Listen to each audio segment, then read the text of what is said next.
Are you tired of dealing with frustrating internet problems? Well, you've come to the right place. In today's video, we're diving deep into the world of internet issues and showing you practical ways to solve them once and for all.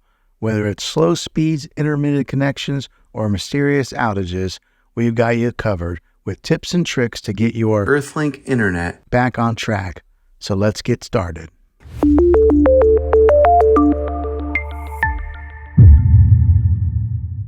The first one is the easiest one to try, and that's to take any device that you're having issues with, whether it be your cell phone or maybe a TV, and power it down or unplug it from the wall outlet. Powering it down or unplugging any kind of power source going to it is what we call a hard reset.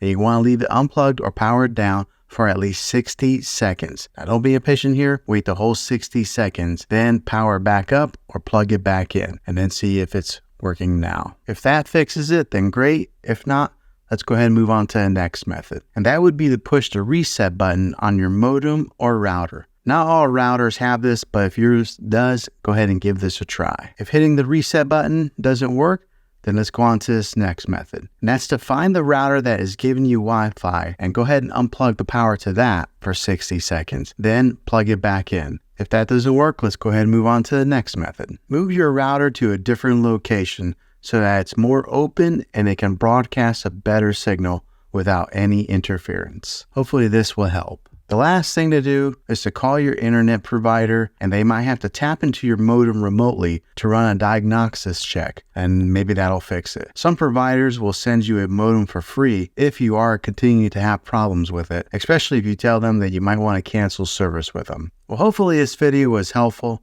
If it was, go ahead and throw a thumbs up on it. Go ahead and subscribe to my channel. I make tech videos all the time, and I'd love to have you back in the next one. Take care.